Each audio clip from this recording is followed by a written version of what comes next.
What is up, everybody? We are back with another Phins Forecast show. Kind of a special edition show tonight called the QB Throwdown. So earlier on in the week, the four of us, Anthony included, we all got together and we kind of went through our makeshift quarterback rankings. And what we've done tonight is we've kind of thrown everything together and put these guys into tiers. And we're going to talk about them, discuss them. It's kind of a one-off show, but something that we talked about a couple weeks ago, and we're super psyched about it. We're super psyched to talk about all these guys. It's not a Dolphins-centric show, but it should be a fun show for everybody, us included. So I'm going to start off by introducing my co-host tonight. Josh, how you doing? What's up, buddies? Yeah, I'm doing great, man. I actually am very excited about this show. I know I say that about a lot of our shows, but this was a really fun exercise for those of you that don't fully understand what we did. We each created a list and then we mushed it. We tiered them. So we tiered our quarterbacks. We gave each tier a score, 6 points, 5 points, 4 points, all the way down. And then we did some quick math. And yes, I used a calculator to make sure I wasn't wrong. And we came up with a single list, right? So based on averages, it was a fun exercise, and it's really cool to see where people landed. Absolutely. Yeah. Absolutely. So, this is going to be a lot of fun. I know, Josh, we were looking forward to this last week, and another guy who was looking forward to this. This might have actually been your brainchild, Taylor. It sure was. How you doing tonight, man? I'm doing fantastic. Yeah, this is going to be potentially a hot take episode, depending on how people feel about some of these tiers and the players in them. But I'm excited. I got a little preview, and I'm excited to talk about one player in particular. Yes. Okay. It's a little low on these tiers here, so I say we go ahead and get into it. Yeah, let's do it. Let's get right into it. We have all these all these tiers set up for you. And we're going to start off the top tier, obviously. So top tier, these four guys, I don't think that there's going to be much argument or discussion about whether or not these guys belong here or not. Mahomes, Allen, Lamar Jackson, Joe Burrow, they're pretty much widely acknowledged to be the top four quarterbacks in the NFL. Mm-hmm. Not a lot really needs to be said about them. I think, this... I don't know if this is the order I would put them in personally, but these are the top four guys. So Josh, what do you have to say about these guys? Yeah, and asterisks on all of this for every one of these slides, right? They're not in any specific order, right? We did not put them as. I'm so glad you said that. Right. Just want to make sure, because we will get destroyed with some of the other ones that are coming up. They are just. And, these are the quarterbacks that are in that tier. They're not ranked in any specific order. So for me, Patrick Mahomes, Josh Allen, Lamar Jackson, clear cut above every other quarterback in the NFL. I struggled with Joe Burrow on this list. And I struggled swapping him with Jaden Daniels. I didn't. For spoiler alert, for me, Joe Burrow was in my S tier rank. And spoiler alert again, Jaden Daniels is in my A tier rank. And it was only because of his age, his being Jaden Daniels, right? I need to see it again. He had a phenomenal year last year, obviously, broke all kinds of records, I believe. And if he didn't, he was damn near close in just about every one of them. My issue with Joe Burrow is his health. Right now, he's done it. He's taken his team where we can only hope to go. So that is what got him on this list for me. I just want to see him be a little more healthy. That is not a slight on him at all. From a quarterback standpoint, this dude is amazing. He is really, really, really good. Jackson, Allen, and Mahomes, if you'd think that they are not on this list, you don't know football. Yeah. It's that simple. As much as I hate saying Josh Allen is on this list, he is. I mean, take my Dolphins hat off. He is one of the four best quarterbacks in the NFL. Yeah, I mean, when it comes to Josh Allen personally, I hate him. He's part of the enemy. He's the head of the enemy. But if he wasn't on the Bills, if he was on the Titans or the Browns or some innocuous team that's no threat to the Dolphins, he'd be one of my favorite players in the NFL to watch, because the things he can do on a football field, I don't think anybody on any of these lists can do what Josh Allen can do on a football field. Just be as complete of a player as he is. That being said, he plays for the Bills, so I hate him. Right. And what's crazy is that if you look at the player above him and the player below him, now again, just for in case you missed it the first time, for those of you in the back, these are not ranked. Patrick Mahomes, Josh Allen, they're not 1, 2, 3, 4. Yeah. But it just so happens where he's placed.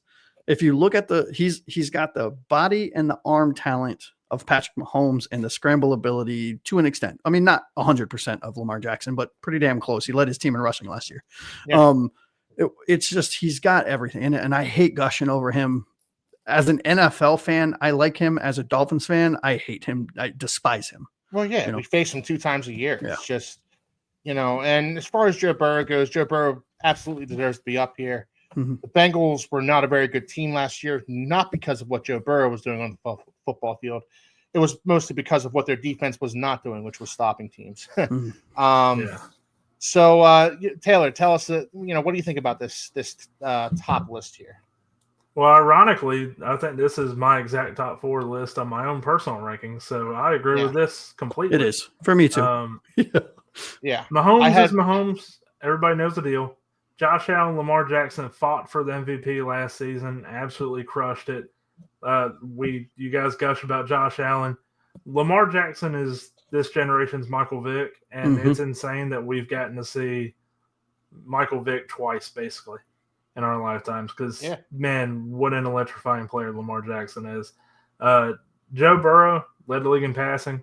I think he completely deserves to be here, and it wouldn't be surprising if he was a little higher up on people's actual rankings come at the end of next year. So, let me ask you guys really talk about here. Well, let me ask you guys a question. These aren't ranked in order, but how would you rank them? I would rank them, ironically enough, just happenstance, in this specific order. Taylor, I'll let you field that one first. Well, I already said this is exactly how I had it ranked, so look, I agree completely. I'm a big fan of Patrick Mahomes. He's going to be a first ballot Hall of Famer. I remember when Tom Brady was at the height of his powers, and it was him and Bill Belichick, and there was a debate underneath of the whole GOAT debate about would that team have been what it would have been without Tom Brady or Bill Belichick, who's more responsible for the greatness of that Patriots dynasty. I was always of the opinion that it was Tom Brady that was the catalyst behind the Patriots dynasty and not Bill Belichick. I'm more so of the opinion that the reason the Chiefs have been so good the last few years is Andy Reid more so than Patrick Mahomes. Wow, that's actually a really spicy take. Yeah, but that's how I've always felt about Andy Reid. I think Andy Reid, first off, is a quarterback whisperer, and Patrick Mahomes obviously has more physical tools than maybe any other quarterback he's ever worked with this side of Donovan McNabb. And I think so. With that being said, right now I would actually probably put Josh Allen above Patrick Mahomes. Okay. What about Mahomes and Lamar? So if Josh Allen's one, which honestly is completely understandable, right? I mean, it's super close to me. It's just kind of what day we are on where I put Mahomes over Allen or Allen over Mahomes. But I'd still put Mahomes over Lamar. I think I would slide Josh Allen slightly above Patrick Mahomes if it were me. That's I think your Andy Reid take is spicier than Josh Allen being above Pat Mahomes. Keith mentioned we're not going to have many hot takes in this S tier. Yeah. No, Keith came in with a grenade real quick. Said, Mahomes ain't shit, and Andy Reid is the only casually lobbed it and left, right? Yeah. That's how I've always felt about Andy Reid. And I watched Andy Reid in Philadelphia, and I always thought he was hamstrung by the things Donovan McNabb didn't do well. And then, he all the things he did in Philadelphia, making AJ Feely look like he was worth a second round pick, making Michael Kevin Vick Cobb as well. Yeah, making Kevin Cobb look like he was worth a second round pick. Michael Vick gets to Kansas City, gets the most out of Alex Smith. Exactly. Yeah. And then brings in a guy like Patrick Mahomes, who is probably best suited to his system than anybody else, and got insane results. Now, this isn't to take away anything from Patrick Mahomes so much as it is to say Andy Reid for me is a top 3 coach, if not the top coach of all time. And certainly the best offensive mind of our generation. And I think that goes overlooked a lot. Mm-hmm. Yeah, I don't know, man. I have a hard time saying that somebody that's not touching the ball every play on offense is the one that drives the team. And that's just, I'm a player first guy. I understand the importance of coaches, but it's one thing to scheme up a play and call it on your headphone. It's another to have to repeat it to your players, hold people accountable, and actually throw the ball where it's supposed to, in rhythm, on time, when something breaks down. I don't know. I get I'm fully understand what you mean. And honestly, it's like 51-49 for me. I have a hard time not giving it to the player over the coach. And I said the very same. One of my brother and one of my other really, really, really, really, really good friends are both Patriots fans. And we've had this debate a bajillion times, right? Yeah, who Tom Brady, Bill Belichick, and there were times where it was like, I just don't know, man. Bill Belichick, I mean, he runs the ship, he designs the plays, he does all of this, and he hires the right people, and then you saw what happened to the Patriots once Tom Brady decided to leave. Yeah, you saw what what kind of a coach Bill Belichick was before Tom Brady got there. Mm-hmm. People seem to forget that, like, before Tom Brady took over for Drew Bledsoe, the Patriots are not a good football team. Average, average at best. And I know Bill Belichick's a great coach. Bill Belichick's going to be a Hall of Fame coach. He's going to go down in the annals of football history as one of the greatest coaches of all time. I get that, but who's more responsible for the success of the New England Patriots? I got to give Tom Brady there. And I feel the exact same way about Mahomes. Right? It's Fair just enough. One of those things where, in between the hash marks, he's the one doing it. Right? It's like how I feel at my job. Not only that, by the way, but that's kind of the importance of quarterbacks and like their development, like where they go, the system they run. We look at all four guys on this list. Mahomes going to Andy Reid really helped him with all his struggles he had at college. Yep. It helped just focus on the strengths. Josh Allen, it took a few years for him to get going. The development over there in Buffalo, man, what a turnaround. Because the first year and a half, everybody kind of felt like first 2 years he was like bust, trade him, get rid of him. Yeah, he could scramble, but he wasn't this Josh Allen. This Josh Allen is dangerous, and the one who's not turning over the ball too. Like, oh man. Yeah. Then Lamar, like they tried to, initially put him in that typical pro style offense, and went like, wait, why are we doing that? Like, let's let Lamar Jackson be Lamar Jackson. And that team has been humming ever since. And Joe Burrow, he might be, to me, the most scheme-free kind of player out of these four. That's a fact statement right there. Yep. Yeah. You could put him anywhere and he could do it. Yeah. Yeah. But still, man, like all four of these guys, it's splitting hairs. These are the best of the best. The last generation you had Tom Brady, Peyton Manning, Phillip Rivers, Drew Brees, Eli Manning, Drew Brees, whoever you wanted to throw in there. This is this generation's version of that. Yeah, I don't think Eli Manning would have made this list. No, fair enough. I was just trying. He might not have made the next list either. No, but he did win 2 Super Bowls, so you got to give him something. But definitely the first 3, that's for sure. Yeah. So I think we're ready to move on to the next list here, guys, and this is where the debate kind of begins, I suppose, right? Yes. So personally, I'm going to start off by saying that I actually had Jalen Hurts in that top tier with those other guys. You've seen Jalen Hurts kind of progress over the course of his career. He's played in 2 Super Bowls, and in both of those Super Bowls, he was the best player on the field in both of those Super Bowls. I don't think that's really up for debate. He was spectacular. Mm-hmm. And so for me, one of the marks of a great quarterback is when the lights are the brightest, how do you do? How do you play? And Jalen Hurts played out of his mind in both of his Super Bowls. So I'm just going to throw out that disclaimer right away. And then we have Jalen Hurts, Jaden Daniels, Jordan Love, Baker Mayfield, Jared Goff, and C.J. Stroud. Now there are certain guys. I didn't have a few of these guys on my list. Same. So let's go through this here. Josh, why don't you start off? Yeah, on my list, I had in no specific order.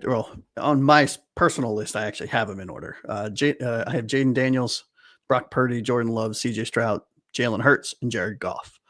I did not have Baker on it. Baker was on the next tier down, and I did not have and CJ Stroud was on my list. Yes, he was. Okay, sorry, I couldn't read. Honestly, I understand the debate with Jalen Hurts, right? He's polarizing in these kind of conversations. Is he S tier? Is he A tier? We're splitting hairs, right? He's a damn good quarterback. When I look at what the others do versus what he does, I just don't see it, right? I don't think and maybe I'm sure the Eagles fans will disagree with me, and I apologize, but I'm not saying he's not a phenomenal quarterback. He is phenomenal. He's really fucking good. Both things I think could be true. Like Hurts can have some shortcomings, but also, as Keith said, he delivers when the time is needed. Yeah. And he's won a Super Bowl. The way he was playing in the first Super Bowl he was in, he did everything he could to win that one too. So yeah. And I think when I say polarizing, he really is. I mean, he's a polarizing athlete, right? I mean, I've been in numerous heated debates specifically around Jalen Hurts. And I think he's a really great, I think the Eagles landed a true stud. I don't trust him like I would Patrick Mahomes, Joe Burrow, Allen, or Jackson personally. And again, that's not a slight on him. Jaden Daniels, for me, this one is interesting, right? Because the way he played last year, this dude is in the S tier, in my opinion. But the reason I don't put him in there is for the last name on this list, CJ Stroud. Yep. Right? Because CJ Stroud in his rookie year, we all know this. I mean, just look like the next coming of quarterback, right? And then in true rookie quarterback fashion, you most likely than not, your second year, you're going to not do so well. And hopefully you pick it up in year 3, right? And I just don't know about Jaden Daniels. I don't know now that teams have a full year of tape on him, they're going to scheme accordingly. He's got some more weapons. He's got some disgruntled weapons. He's got some changes to some of his offensive linemen and some of his skill positions. So, it's going to be interesting. And I hope he does well for Washington fans. I hope he does well, because I will be honest with you, in our group Dynasty League that we are kicking off the initial draft here soon, I got shafted with the first overall pick, and I'm deciding between Jaden Daniels and Josh Allen, right? My problem with Jaden Daniels is I don't know what he's going to do. He's the younger prospect, so I'll have him on my team longer. So these top two are real polarizing when it comes to, are they A tier or are they S tier? Yeah. I mean, full disclosure, I had Jaden Daniels on this A list. I had Jalen Hurts on the above list. There are 3 guys on this list I didn't have on this list at all, and that's Jordan Love, Jared Goff, and CJ Stroud. Wow. Now Jordan Love I like, but Jordan Love has also not played well in some big spots. There's still time. He's only going into his 3rd year as a starter down in Green Bay. So, and they've kind of revamped that wide receiver room. So we'll see what that does for him. I did have Baker Mayfield on this list. I did not have Jared Goff or CJ Stroud. Jared Goff, we'll see. I'm still up in the air about Jared Goff. And CJ Stroud, I don't think there's a quarterback more important to his team on this entire list than Jared Goff is to the Lions. Well, I think we're going to see one on the next slide who's more important to his team. But well, that's a fair statement. Spoiler alert. Yeah. But CJ Stroud, I didn't like the step back that he took last year. Now, personally, I saw a sophomore slump coming. I thought things came a little too easily for him in his rookie year. And that's just not how it goes. And then this year, you lose Tank Dell for, a portion of the season, and you lose Laramie Tunsil. You lose some offensive linemen. Your new left tackle is now Cam Robinson. That's a downgrade from Laramie Tunsil. Not even close. Yeah. Yep. So, I wonder if CJ Stroud's still going to be going through those growing pains that we saw him go through last season. That being said, he still won a playoff game last year. Can't take that away from him. And he won that playoff game. Yeah. Yeah. So I'm not.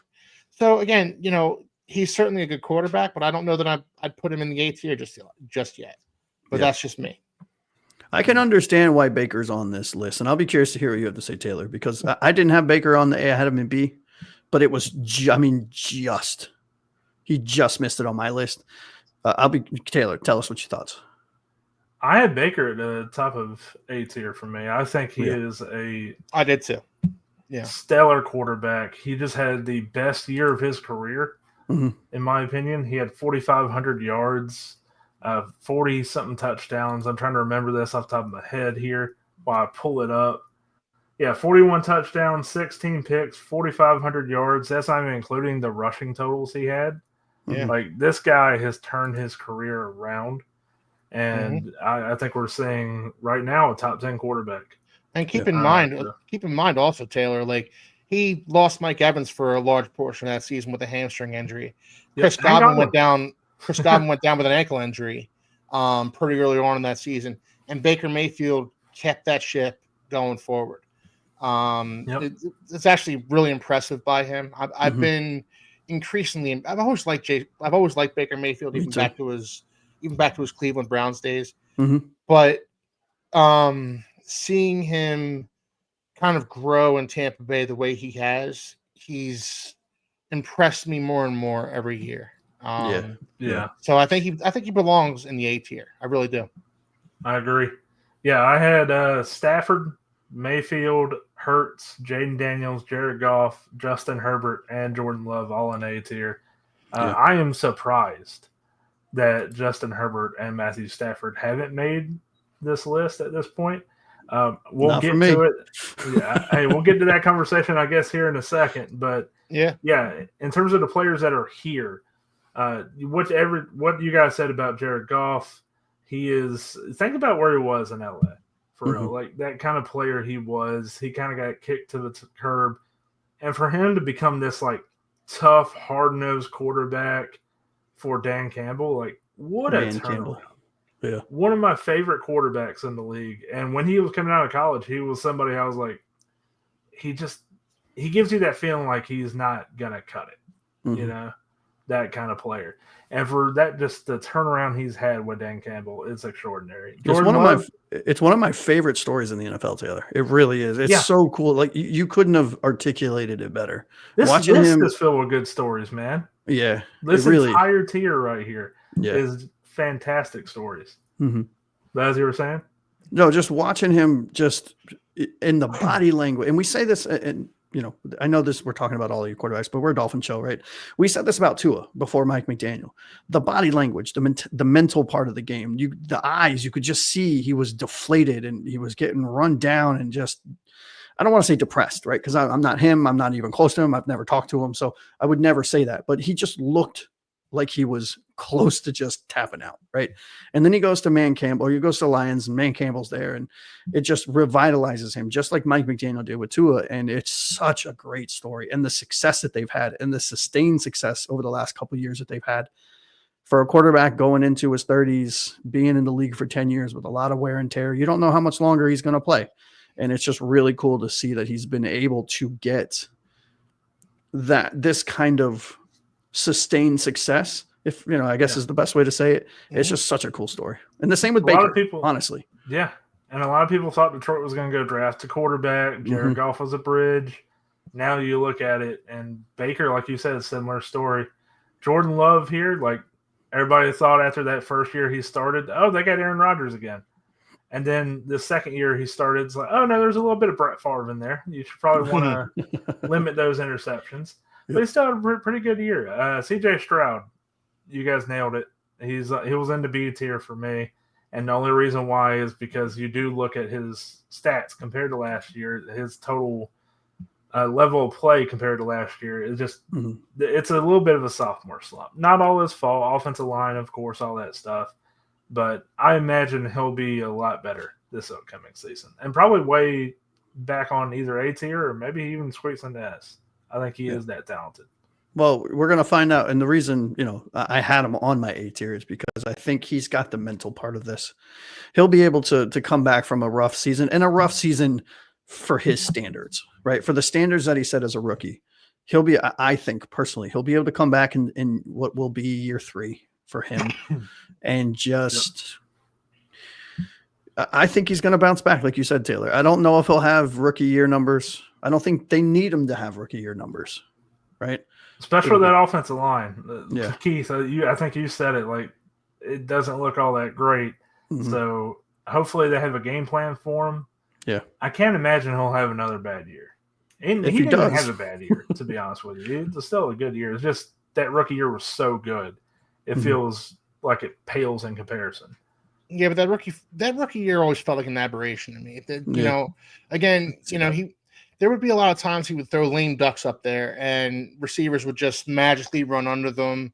And, you know, a part of that could be CJ Stroud. Part of that is just, you know, sometimes things go right for you. Last year, you didn't see as much of that. You didn't see as much of things just going right for CJ Stroud. He had to earn everything that he got. Mm-hmm. And when you made him earn it, he didn't do as well. You know, I'm not convinced with CJ Stroud. Yeah. I'm convinced I know what Jared Goff is, and I don't know that that's good enough. And you know, I say the same thing about Jordan Love. You know, I think there might be something more to his game, but I wonder if he's good enough. Jaden Daniels, if he builds off his rookie year, he is good enough. Jalen Hurts, he's shown that he's good enough. Baker Mayfield, you know, he's another one. We'll see. I think he's gotten better every year he's been in the league. I will say this though. We said the same thing about Stroud coming into his second year, just like we did about Daniels. Oh, look at it. I mean, I'm not saying you specifically. Yeah. I'm just saying the collective royal we, right, if you will. Yeah. Yep. It was CJ Stroud, for all intents and purposes, is going to continue to build on his rookie year. He's going to come out. He's the prince that was promised against Mahomes. Yeah, he's a top 7 to 10 quarterback in this league, etc. And you know, for lack of a better term, I wasn't ready to say that last year, and I'm still not ready to say it when it comes to CJ Stroud. Jaden Daniels, little different scenario for me.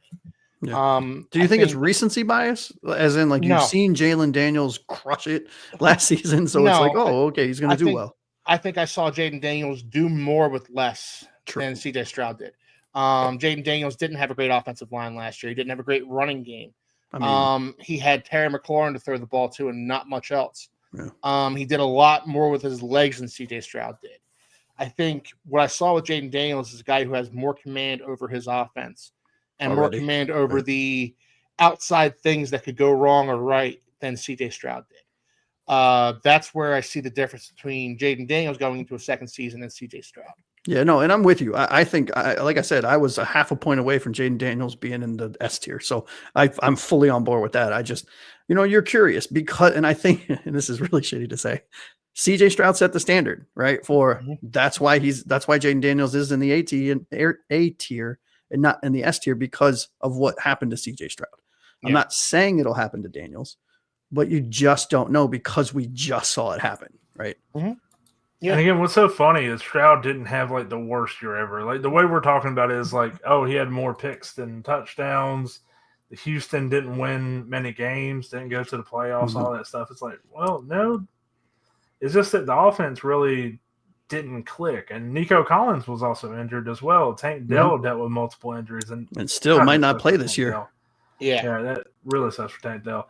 But I mean, you look at the wide receiver core now over there. They got the second round pick that has really muddied the waters for a bunch of teams wanting to sign their second round picks right now. Yeah. Is it Higgins? Yeah, Jaden Higgins. Yeah, Higgins, and then they got his teammate as well. I can't remember his name.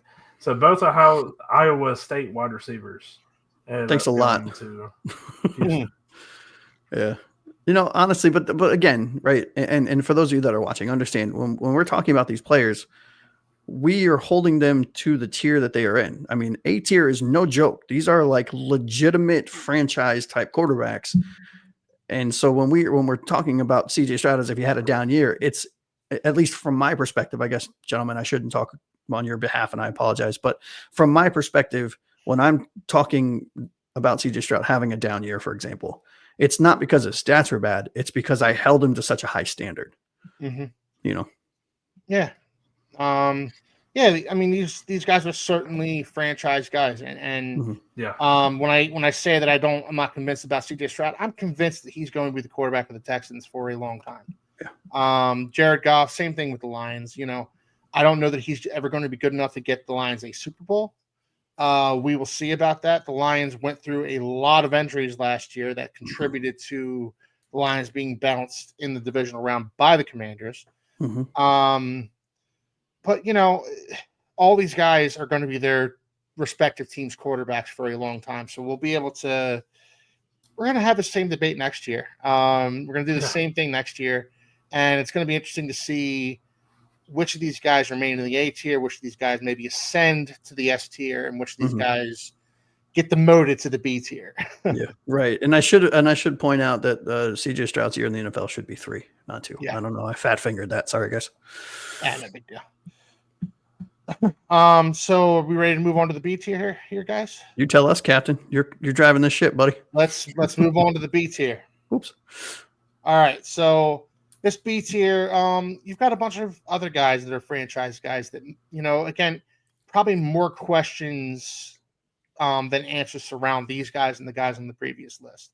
So we have Matthew Stafford for the Rams, Dak Prescott for the Cowboys, Tua for the Dolphins. I'm sure we'll talk about that a little bit. Brock Purdy for the 49ers, Bo Nix for the Broncos, Justin Herbert for the Chargers, Kyler Murray for the Cardinals.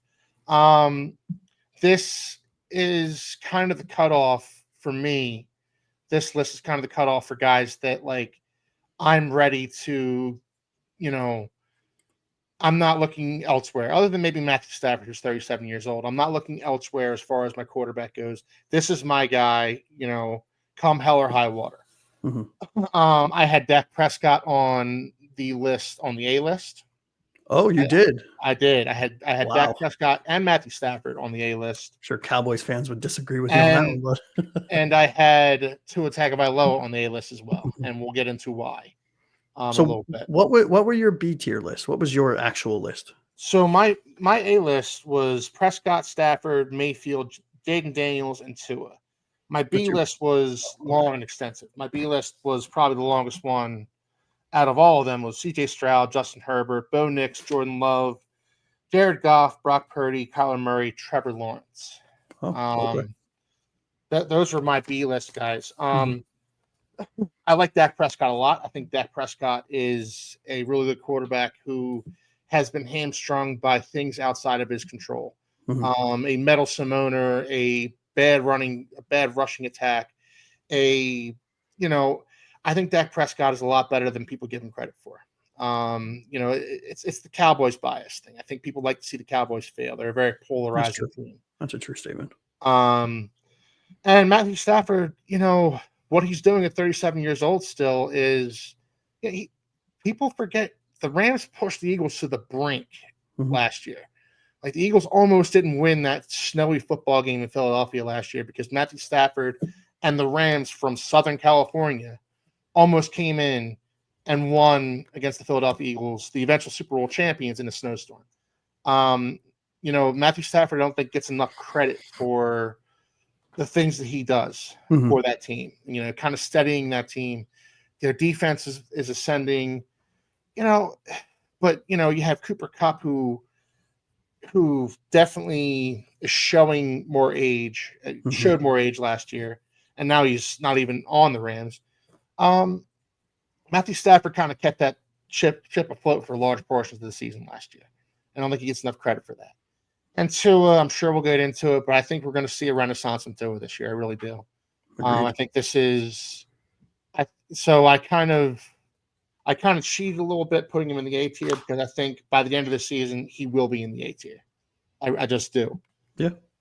And, you know, then we got Brock Purdy, and for me personally, he doesn't impress me. And as his weapons get lesser and lesser, as Debo looked bad last year, and he lost Brandon Ayuk, you know, you kind of saw Brock Purdy look more and more mortal as things kind of started collapsing around him. Whereas Matthew Stafford kind of transcended all that. Brock Purdy looked worse and worse. Yeah. You know, Bo Nix, Justin Herbert, Kyler Murray, you know, we'll see. We'll see about Bo Nix. We saw he played well last year. Justin Herbert, what's he done? He still has just as many playoff wins as Tua, and yet everybody ranks him above Tua for some reason. And I don't want to hear that crap about, he doesn't have the weapons. Dude, Yeah. Go look at the wide receivers and running backs that this guy has had since he came into the league. And you know what? Same argument can be made for Kyler Murray. What's he done? What's he done? He has just as many playoff wins as Justin Herbert and Tua, and so look, y'all are gonna make me defend Justin Herbert on this show, and you sure are, because I want to go next because it's gonna get spicy between you and me, Taylor. Well, look, Taylor, I might make you defend Justin Herbert because I'm not gonna do it. I don't, and part of that is because Justin Herbert and Tua are always going to be linked. There's always going to be a contingent of Dolphins fans who are always going to say we should have taken Justin Herbert over Tua, and I will always argue against that. I mean, but to be fair, those same people, if we had taken Herbert, would be saying, well, we should have taken Tua. Because if there's we're a Dolphins podcast first and foremost. If we know anything, you can go look in our video comments. Is that our fan base just cannot figure out what the hell it wants, right? Well, not only that, it goes back to what I was saying with the S tier thing. Like, quarterback development matters, where you go matters, the coaching staff, all that stuff.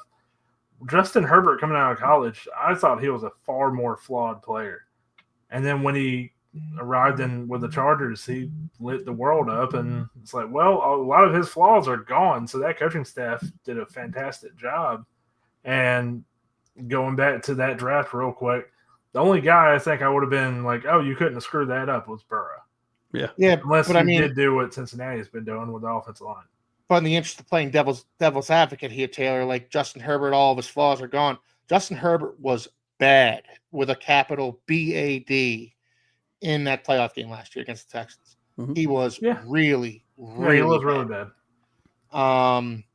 So, he got them there, but, what does that get you? I'll defend him. I'm not going to defend him like that hard. Okay. Well, I mean, I have him in my C tier, so I'm definitely not going to defend him. Yeah. So you guys go ahead and debate this out. Yeah, for me, this list was actually one of my shorter lists, right? I mean, there's some players on here. I had Brock Purdy in the A tier, just made the A tier with my score, with my personal scoring, and I have Justin Herbert and Matthew Stafford in my C tier. And I know that's gonna be a hot take, right? That's gonna be something that people find interesting. Well, why? Matthew Stafford, what are you talking about, right? And Taylor, you and I had this conversation on our side chat. It was a spicy take. Yeah, right? This is the whole reason we're doing this show is because I found your Matthew Stafford take crazy. But I'll say this, right? For as crazy as it is, when I ranked these quarterbacks into their tier, I tried to, at the very least, take into account everything, right? My S tiers are running my franchises. My A tiers have the chance to be franchise quarterbacks. My B tiers, and so on and so on and so on. And Matthew Stafford 5 years ago would have been at top of my A tier probably. And me having him in C tier is not an indictment on Stafford's career. It's just at 37 years old in the NFL, playing 17 years with all of the injuries and everything. And, the weapons that he's used to are phasing out because he's still lasting, which is great. I just don't think he has the abilities of some of the quarterbacks on this list still. Not saying he's not a Hall of Famer. I mean, I think Stafford's a Hall of Famer. But just because he's a Hall of Famer for the longevity of his career, I'm not just going to grandfather him into an A or a B tier. Because to me, that's not – the older you get, the slower you get, the worse of a player you get. And that's not an indictment on you. Just the what do they say? I forgot what the saying goes. Something about Father Time is the only unbeaten, whatever.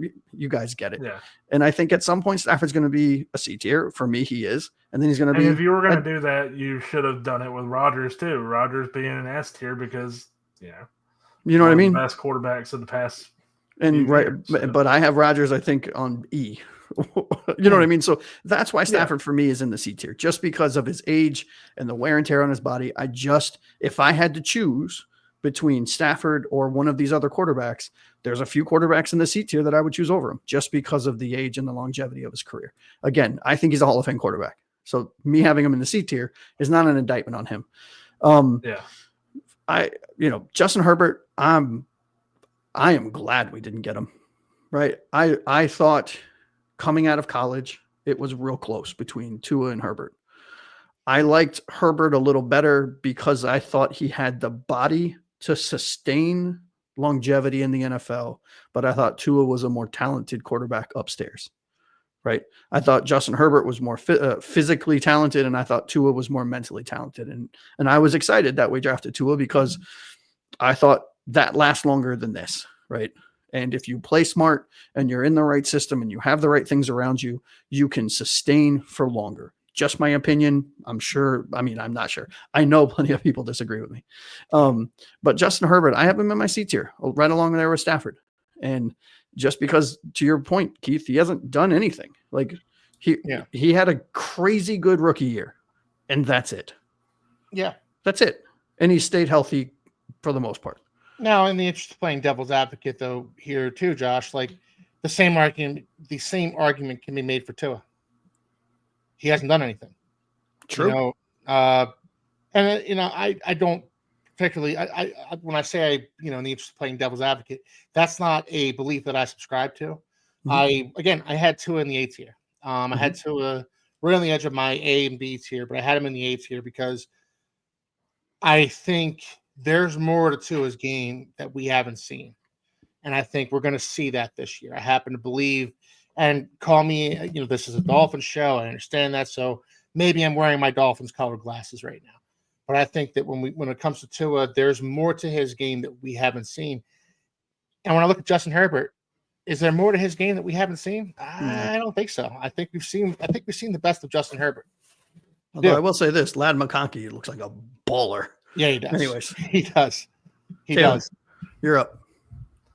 All right. So I had Matthew Stafford and Herbert both in A tier. I agree that with a lot of what you said about Stafford, Josh. Mm-hmm. It's just, to me, I still think he has it. I know he's not asked to do everything anymore, but it's a lot of those moments that Keith was talking about earlier. Stafford just comes in clutch. Mm-hmm. Regardless of who's on the field, he'll do it. And about Justin Herbert, just to get this out of the way, I can't believe I'm sitting here defending Justin Herbert, but me either. Last year with Jim Harbaugh, first year, the big thing that was talked about was like he's got no weapons in 2024. In 2024, to be clear, I agree he had Mike Williams whenever he was on the field and Keenan Allen, Austin Eckler, all that stuff. But in 2024, he had Ladd McConkey. That's about it. And he had J.K. Dobbins in the backfield. Yep. But he was also, I believe, injured a few weeks too, J.K. Dobbins. But he had about 4,000 yards passing, 23 touchdowns, only 3 interceptions. He was using his legs more as well, which was something I was like really wanting to see from Herbert over the last few years.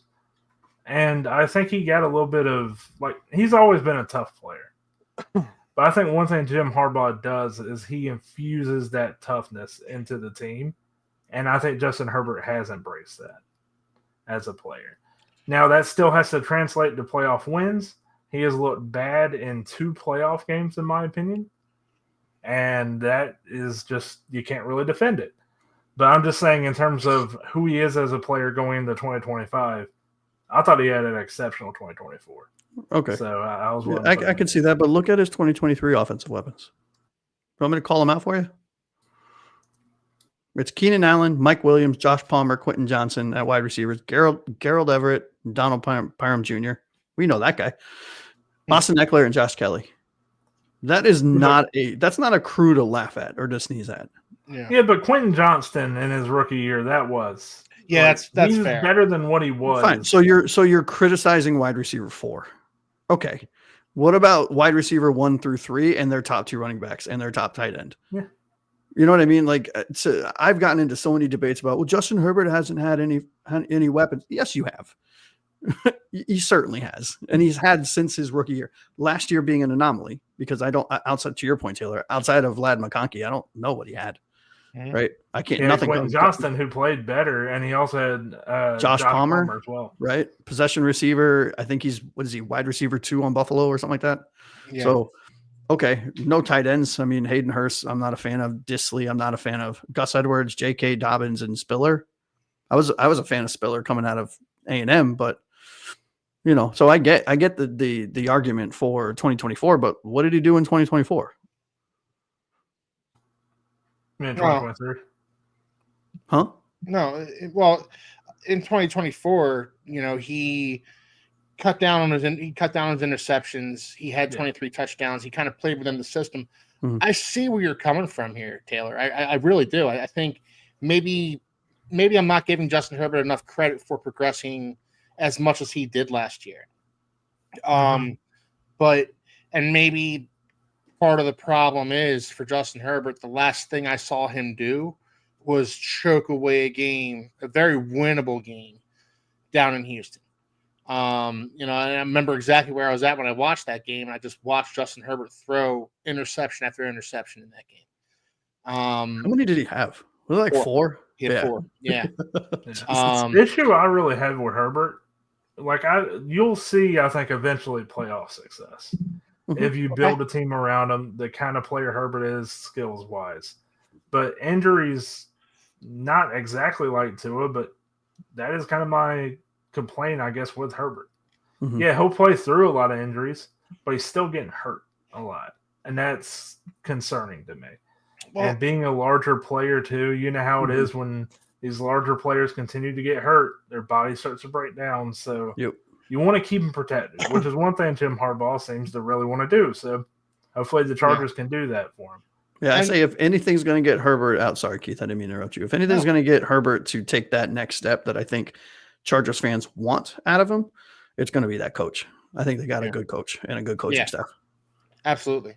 And one thing I'm starting to take issue with more and more, maybe that's just because of Tua Tagovailoa is the Dolphins quarterback, is when these guys get knocked for having injuries. We're talking about a bunch of guys who are maybe 240 pounds at the heaviest, if we're talking about Josh Allen. At the absolute heaviest, we're talking about 240 pounds. Mm-hmm. And we're talking about a defense full of 300-pound missiles. Missiles just launching themselves at you and asking these guys who are much smaller to not get hurt. Like Justin Herbert. Of course, Justin Herbert's going to take some bumps and bruises throughout the season. All these guys are, which is why Tua needs to learn how to protect himself. And Taylor, to your point, like Justin Herbert maybe hasn't mastered that art as much as he probably should have as well, because he's a bigger guy. But all these guys are, every time they drop back to pass, they're susceptible to getting hurt because it's just, it's just inevitable, and so like I look at a guy like Bo Nix, who showed such great escapability last year, showed great pocket presence. Like this is a guy who I think belongs in this B tier, even though he's only been in the league 1 year. Even Kyler Murray to an extent, I don't know that I would have put him here. Like I think Murray, the same thing we said about Tua and Herbert, like there's still more to see. Yeah. I do believe that Kyler Murray has a little bit more left that he either hasn't put on the field due to injury or maybe it's due to the coaching staff, or maybe it's something else, right? We're gonna make a million excuses if you're a fan of a player, but I don't think Kyler Murray's anywhere near the A team, but I just couldn't justify putting him in the C tier.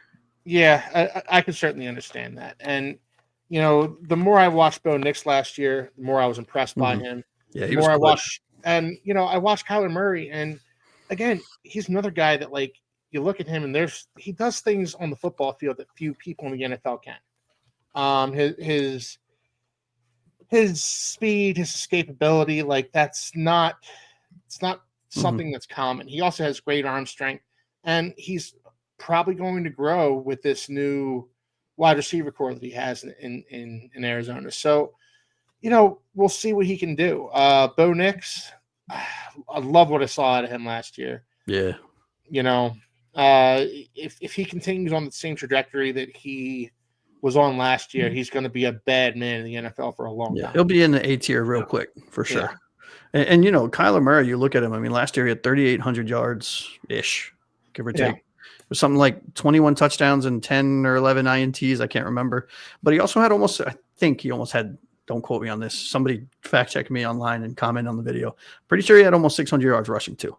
And, call it a handful of touchdowns or something like that. I mean, like, that's why when you see Kyler, he kind of just floats under the radar. And then you look at his year-end stats and you're like, holy crap, this dude had a pretty damn good year. He didn't do anything with it, but he had a good year, Yeah.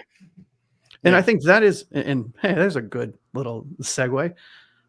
All of these players outside of Stafford, right? For some of us, I think he's lower. For some of us, he's higher. You can say that very same thing. Mm-hmm. They have the skills, but they didn't do anything with it yet. Yeah. Right? I mean, maybe Brock Purdy because he's been to the Super Bowl, but you know what I mean, right? He has, but he also had a great supporting cast that's now what a team. Kind of leaving him a little bit. Mm-hmm. We don't know what McCaffrey's going to be moving forward. We don't know what, Deebo Samuel's in Washington now. Mm-hmm. We don't know how Brandon Ayuk's going to come back from his injury. Mm-hmm. There's a lot, and Kittle. The offensive Kittle's line, probably the only good thing. Yeah, and the offensive line's kind of getting old on him. We don't know what Brock Purdy's going to do with this kind of depleted group of supporting cast players. Yeah, and this is what happens when you have to pay your quarterback not rookie salary money, right? You lose players and you just have to pivot. So I'll be real curious to see what he does. Yeah. Taylor, what are your thoughts on all this? Yeah, I think this list, by the way, other than Stafford, Herbert that we already talked about, it's kind of what I have already. I had Stroud, Prescott, Tua, Purdy, and Nix here. You guys nailed it with Nix. I think you nailed it with Purdy. Like there's still another gear to Purdy and also with the lack of weapons he's going to have, it's curious to see how he's going to handle that. Mm-hmm. Like, can he live up to the money he's now making and be the franchise guy for San Fran? With Tua, we talked about Tua to exhaustion. Like, we have videos on it on this very channel. Hours of content. Hours of content. Like, and big fan of Tua. I think it's appropriate he's here. And frankly, there's more to come regarding Tua too. Like, this is still a Dolphins show.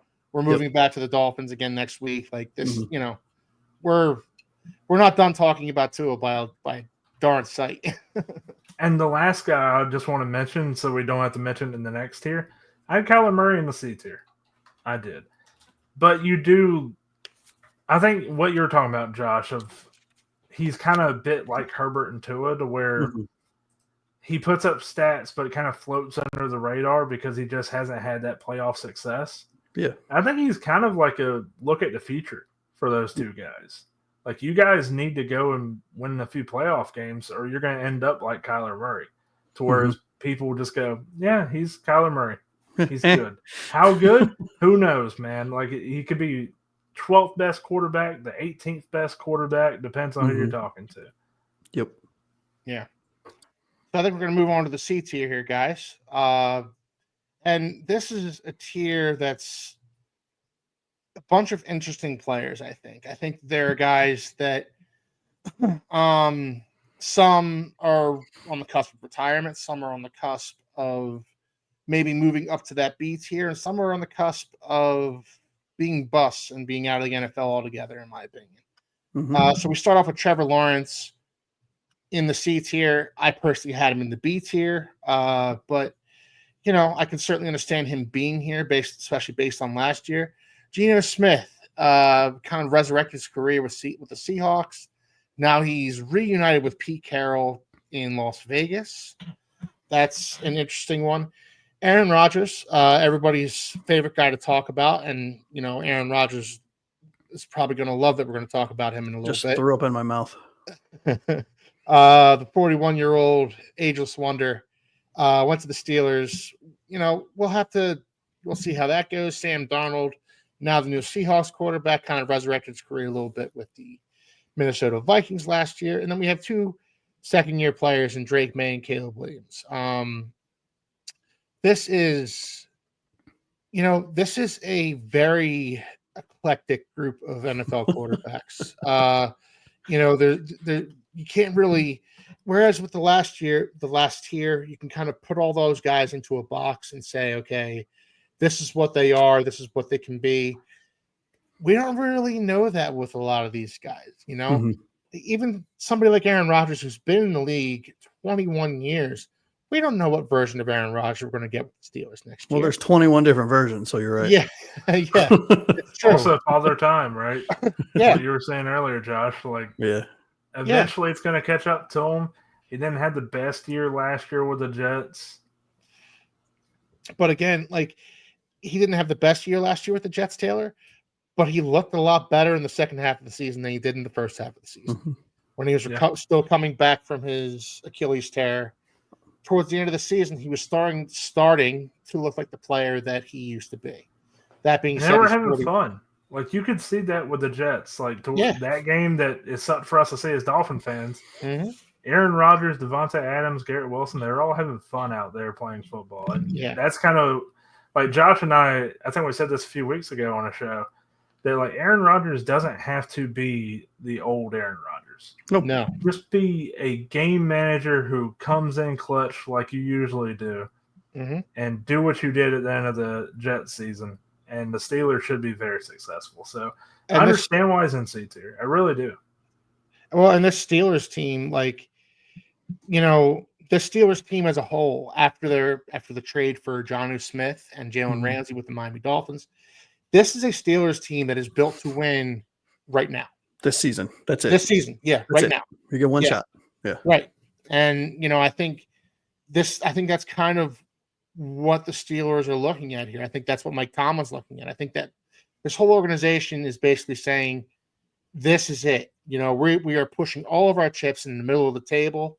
We're bringing in a 41-year-old quarterback. We're bringing in a 29 to 30-year-old cornerback, a 30-year-old tight end. We're just, you know, they brought in Darius Slay to play the opposite cornerback of Jalen Ramsey. They are just pushing all their chips in the middle of the table and hoping that Aaron Rodgers is good enough to get them to where they want to go.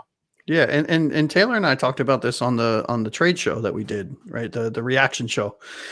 If you haven't watched it, go take a look. There's some really good content in there, selfishly. But, you know, to me, all of the Steelers, and I know this isn't a Steelers show. I'm not going to go too deep down the rabbit hole with Steelers, but Aaron Rodgers, the Jonnu Smith trade, the Ramsey trade, and some of the other moves they made just reek of desperation to me. Yeah. Right. And that is not what I grew up. I'm almost 40. Right. So I grew up watching smash mouth, lunch pail, hard hat football, epitome of stability.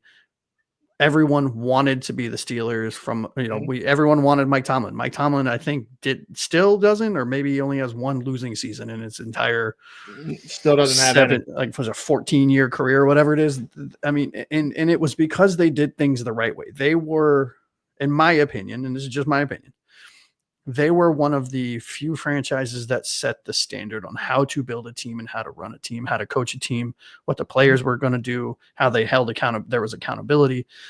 And it all changed this offseason. And I'm sorry, Steelers fans, I very well could be wrong. I am not plugged into your team on a daily basis, but to me, it just seems a little desperate, right? I mean, you're pulling in a 41-year-old quarterback who has run his way out of multiple teams. You traded for Jonnu Smith, who's a phenomenal tight end, but I think last year is an anomaly when you look at his career. Look, on the show, on many shows, I love you, Jonnu Smith. Thank you. Thank you. But if you're looking at it through realistic glasses, through the realistic lens of what a football player has done throughout his career, you're not going to see that year again. That year was the best year, and I said it, the best year that Jonnu Smith will ever have, and will ever have. I'm not saying he won't be productive, he won't come in clutch and all that other stuff, but and Jalen Ramsey, you traded for a player that has run his way out of 4 teams now at this point. So I don't know. Aaron Rodgers, I had him in D because I'm over this. This dude, I feel about him. Oh, sorry, Dolphins fans.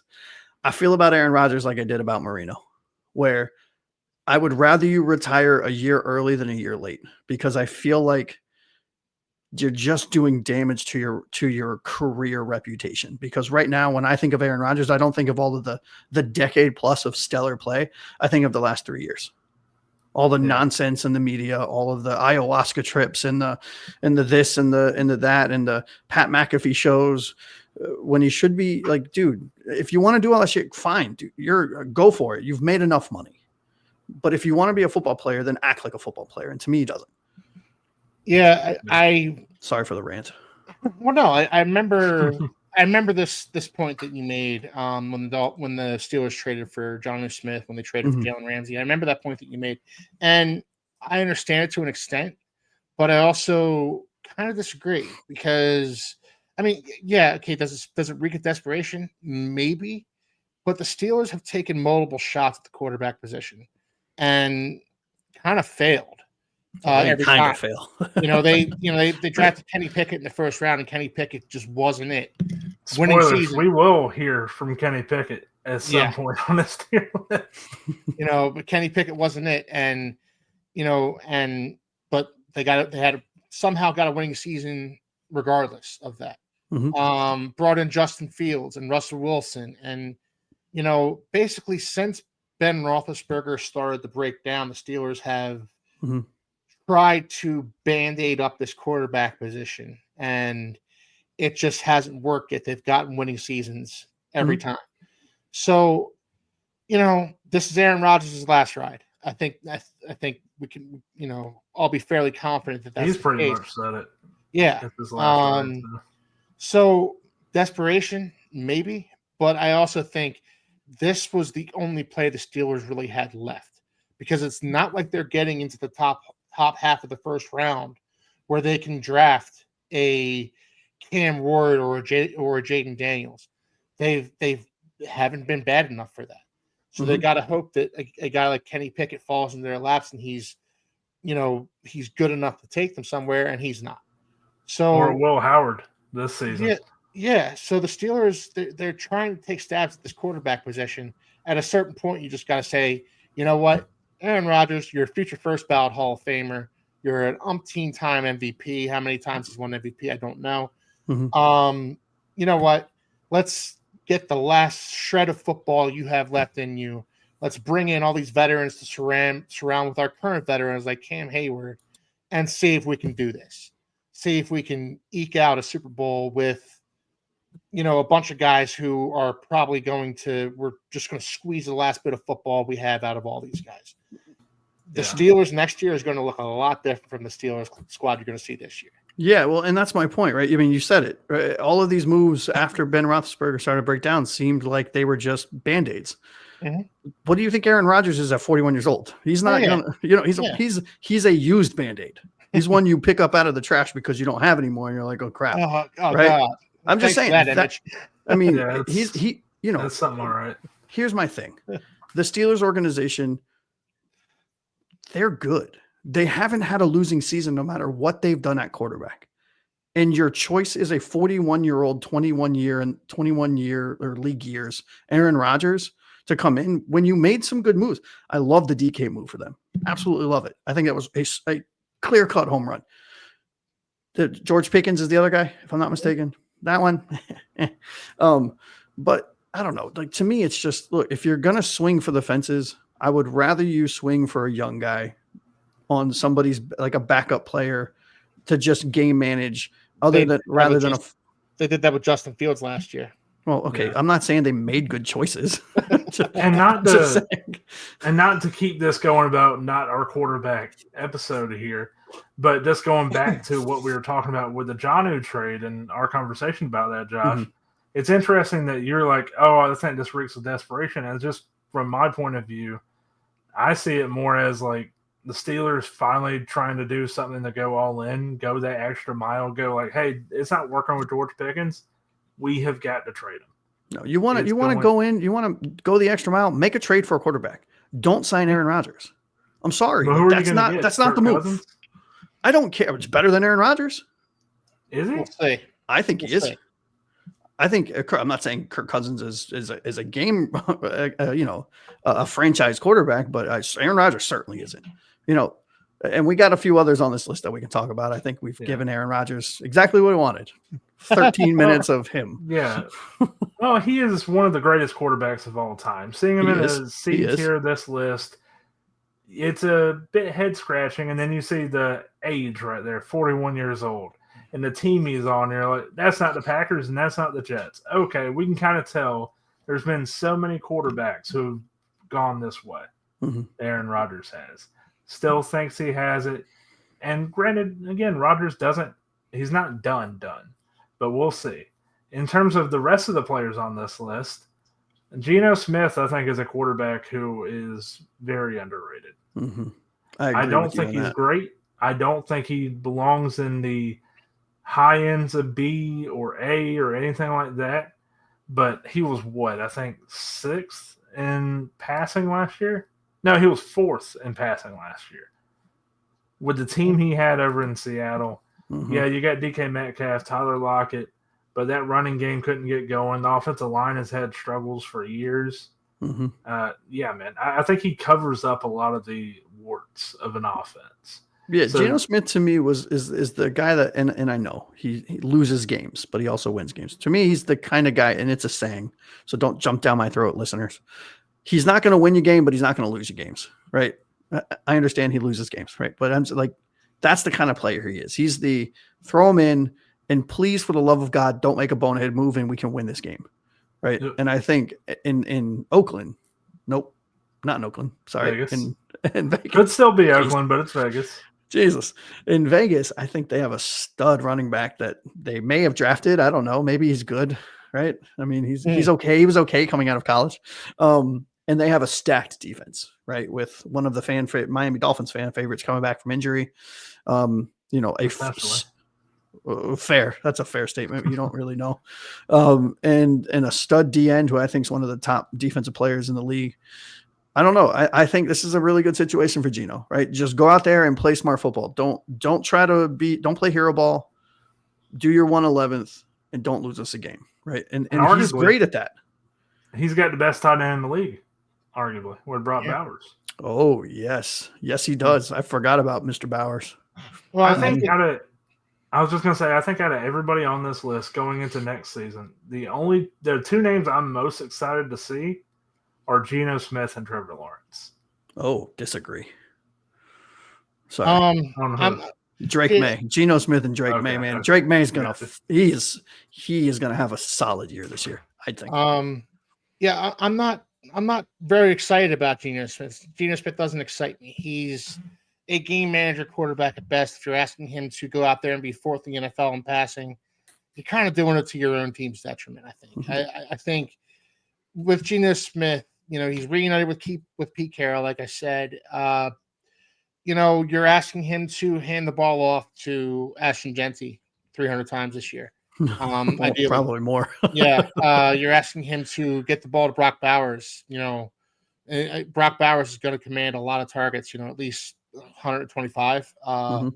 Because his wide receiver core, it comprises Jacoby Myers, baby. Jacoby Myers, Deontay Burton, Trey Tucker, Jack Besh. Jack Besh is he's good. Look, I'm excited about him. We'll see. I think Pete Carroll's a really good coach. He'll get the best out of he knows them. All of these players. Yeah. Out of all these players, not just Geno Smith. He'll get the best out of all these players because that's just who Pete Carroll is. But Geno Smith doesn't excite me. He's not supposed to. He's a C-tier quarterback, right? Well, there are certain guys on this list who intrigue me. Maybe not excite me, but they intrigue me. Like Trevor Lawrence. Trevor Lawrence intrigues me. Drake May is an intriguing quarterback. Even Caleb Williams, his talent intrigues me. He's an intriguing prospect. He's an intriguing player. We'll see how Caleb Williams does with Ben Johnson as his coach. We'll see how Drake May does with a revamped roster under Mike Vrabel. Like we'll see how Drake May does. I was more impressed by Drake May last year than I was by Caleb Williams. For sure. Yeah. As far as Sam Darnold goes, you kind of, you got rid of DK Metcalf and you brought in the corpse of Cooper Kupp. You kind of did the. They wheel him to the sideline. All right, come on, buddy. It's time to play. And no Tyler Lockett either, who's in Tennessee right now. Oh, that's right. I forgot about that. So you kind of did Sam Darnold a bit of a disservice where, he's going to have Kenneth Walker and Zach Charbonnet to hand the ball off to. Who's he going to throw the ball to? And Cooper Kupp. No fan. Hopefully not the other cornerbacks. So Sam Darnold, Geno Smith, those are 2 guys that don't really intrigue me all that much. I'm intrigued to see what Aaron Rodgers does with the Steelers. I'm intrigued to see what Trevor Lawrence does with the Jaguars, with a new coach down there, because I think Trevor Lawrence has gotten a bit of a bad rap. I think he's, played through some injuries. He's on his now third NFL head coach. I think there's more to Trevor Lawrence than meets the eye as well. I think he's gotten kind of screwed to this point in his career, and he's due for some decent luck. I don't know. Trevor Lawrence and Sam Darnold are the NFL's equivalent of sliced white bread. It's good if you dress it up, if you put some good stuff on it, but all right. I think putting Trevor Lawrence and Sam Darnold in that same discussion is doing Trevor Lawrence a bit of a disservice. I don't, really do. Because again, what has he done? What has given you any confidence that he's going to won a playoff game? Yeah, he has more playoff wins than that's fair. Or that's Justin fair. Herbert or guys that we defended. He has a earlier. similar problem though as Justin Herbert and Tua and Kyler Murray. It's all about staying on the field. Yeah. We've seen Trevor Lawrence can put it together. He could be a good quarterback. How good is definitely a question that I don't think we could debate about here due to time constraints. But if he can stay healthy, I think he can win games. And with the coach they have over there, Liam Cohen from Tampa Bay, it's promising, man. Anybody want to try a Duval impression from Liam Cohen? Yeah, I'm good. I'm all set. Yeah, no, I can't do that. But I do think Trevor Lawrence intrigues me. Now let me ask you a question, Keith. When you say Aaron Rodgers intrigues you, is that more like a car accident that you can't turn away from? You're like, no.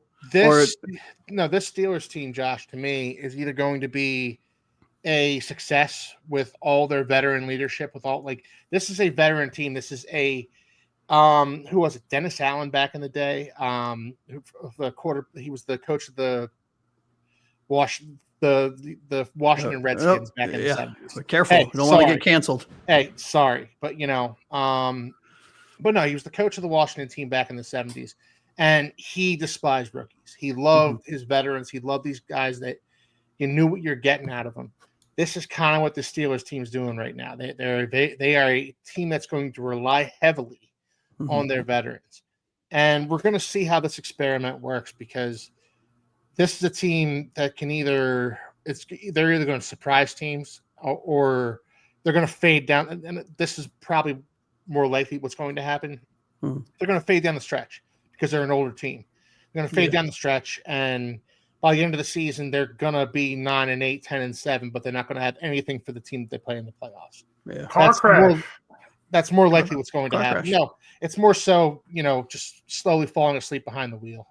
See, I don't even think it's that. I think it's just a bad analogy. It's more so like those stunt people, the Evel Knievel, Johnny Blaze, Ghost Rider kind of thing, where it's either going to go really, really poorly and there's going to be a crash, or somehow they are going to have the most 10 out of 10 stunt, pull everything off, and then by the end we're just gonna be like, I didn't even know that was possible. Well, I mean, here's a tinfoil idea, right? Put a tinfoil hat on, everyone. Ready for this? Maybe they purposely went after Aaron Rodgers so they can get a high draft pick and get a young quarterback. Just saying. Just saying. Crazy things win. It's a win-win. Right? I heard Eli Manning or Archie Manning's coming out. We went out of our way to be like, hey, let's get out of the Aaron Rodgers discussion. We know he's in C tier. Yeah. And then we found our way back. Hey, that's why he's polarizing, man. But I will say this. Drake May is going to have a hell of a season. As much as I hate to see it, he's not going to. I don't think they're going to be better than the Dolphins, but he's going to have one hell of a season because he put on a show down there. Yeah. Caleb Williams with Ben Johnson as well. Keith, I think you were alluding to it earlier. Yeah. He's got to have a better season than the big problem I had with him in his rookie year is it just felt like he wasn't doing the little things. He was running around trying to do what he did at USC, but you can't do that in the NFL. Well, I'll be the first one to say I was not a fan of Caleb Williams coming out of USC. And nothing he did in Chicago really changed my mind about him. But, look, he's still a massively talented player who's going to be coached by a gifted offensive mind in Ben Johnson. If anybody's going to get the most out of him, it's going to be Ben Johnson. So I'm intrigued to see what he can do with Ben Johnson as his coach. That doesn't mean I think it's going to go well, because I'm not a fan of his. I don't know why. I right want to there like with him. you, Josh. I want I to would like like him. to take something back. I said Geno Smith, Trevor Lawrence. I do want to throw Drake May and Caleb Williams in there. Like, this is a list full of names I am very interested in. Yeah. When you really take a look at it. For some reason, even Sam Darnold, there's a part of me that's just like, I don't think it's going to work, but Sam Darnold was a really good story last year. I'm rooting for the guy. He was seeing ghosts a few years ago. I mean, he needs. Well, you said it. You just said it. Everyone on this list, and I can't say everyone, including Aaron Rodgers, when I talk about him or when I think about it, it's like, well, I mean, maybe. Yeah. Right? I mean, maybe. Well, one way or the other, maybe. I'm going to be keeping one eye on all these guys to see for sure. what they can do, what their respective teams can do with them behind center. It's the very least, it's going to be something to watch, in a season full of things to watch. So let's move on to our D tier guys. And I don't know, this is Mac another, Bros. Yeah, this is another interesting list. So, you've got, and this is a longer list. So, you've got guys like Bryce Young, who've been in the league for a few years, for a couple of years. Michael Penix, who's going into his second year, didn't really see much from him last year. Justin Fields, I think I'm a bigger fan of him than either of you two. So we'll get into that. Russell Wilson, we know what he is, at this point. Cam Ward, first overall pick. Anthony Richardson, we've kind of, it's going to be intriguing to see what he can do going into this next season. Joe Flacco, we know what he is. He's 40 years old, 17th year. And then we have J.J. McCarthy going into his first year as a starter. Tyler Shuck, drafted by the Saints in the second round, kind of been anointed that starter after the retirement of Derek Carr. And Daniel Jones. Daniel Jones, who honestly, if I had my choice, he'd probably be the starter in Indianapolis over Anthony Richardson. So, there's a lot of directions to go here. I will say this. I had Bryce Young in the tier above this one. I think Bryce Young showed enough last year to kind of I don't think he's meh anymore. I'm more intrigued by Bryce Young than I am feeling meh towards him. You don't think it's too small of a sample size? Because the beginning of the year, that's when he got benched, and then he played it very good at the end of last season. Well, that's kind of more so what I'm talking about, though, Taylor, is that, like, he got benched and he came back with a vengeance, and I admire the hell out of that. I admire the hell out of the way he handled that benching. He said, I wasn't good enough. I'm going to go back to the lab and I'm going to get better. How many young quarterbacks have you seen get benched and they're just like, well, screw this, man. No, Bryce Young said, I'm going to take this as an opportunity to get better and do better. And when he got back, he was a lot better. Yeah, there was a ton of trade rumors going around. Like, I know even to Miami. Yeah. It's like, and will they trade him for a seventh? All that stuff. So yeah, he was at the bottom of the barrel. Yeah. And real quick, I don't mean to interrupt you. I just got to call it out so people aren't focused on it. The NFL numbers are all messed up. So just please, if those of you that are watching, just disregard them. I screwed those up. Sorry about that. But Bryce Young, he's a guy that intrigues me, and I think he belong. I thought he belonged in the tier above this one. Okay. Personally, but and Michael Penix, he's another guy who intrigues me. Very much so.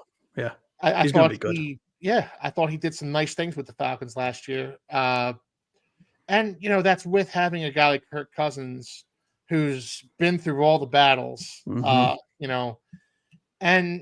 I think the Falcons wanted to get Michael Penix on the field last year, and we're looking for any excuse to do so, especially with Kirk Cousins' play. If you've watched the quarterback series on Netflix, you know what I'm talking about.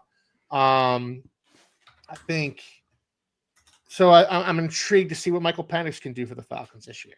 I'm intrigued to see what Justin Fields can do for the Jets. I think I'm more of a fan of him than either of you two are. Very much so. Yeah. I've seen things. I've seen snippets of what Justin Fields can do on a football field, and if he can, kind of translate that over the course of a whole game and translate that over the course of, I think Justin a lot of Fields. ifs. I know, a lot of ifs. How many times have we said if regarding the Dolphins this offseason? No. Don't you dare put them in the same conversation, sir. How dare you? I'm sorry. I'm sorry. No, I think Justin Fields, there's still some intriguing talent there for him. Russell Wilson, I really don't see the point in spending a lot of time talking about Russell Wilson. I don't know. You were pretty adamant about Aaron Rodgers, so let's go. I'm just messing with you. A year too early or a year too late on retirement. That's what Josh was talking about. I think Russell Wilson has a prime. He's 2 years too late. Yeah. And, you got Cam Ward. Cam Ward, he was the number 1 overall pick for a reason. We'll see what he does. Anthony Richardson, I said it when he came out, and I'll say it again. I'll say it till I'm blue in the face. What the Colts should have done with Anthony Richardson was say to him, your first 2-3 years in the league, you aren't playing. Mm-hmm. We will trot out. We will beg Ryan Fitzpatrick to come out of retirement before we let you see a football field before year 3. We're going to put you in the lab. We're going to teach you how to play quarterback in the NFL, and you are not going to see a field until your 3rd season. The Colts threw him out there, and it's been a disaster so far. Yeah. And I don't know that Anthony Richardson is ever going to make it as an NFL quarterback. Personally, if I'm the Colts, I'm strongly considering starting Daniel Jones over him. I'm signing Daniel Jones because that's going to work out. Well, look, and that's kind of.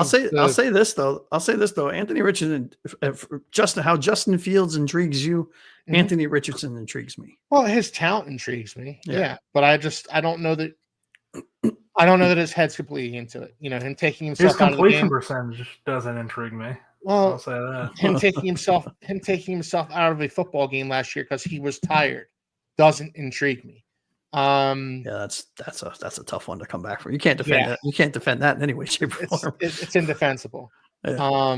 And you have Joe Flacco who would kill to be on a football field, anybody's football field.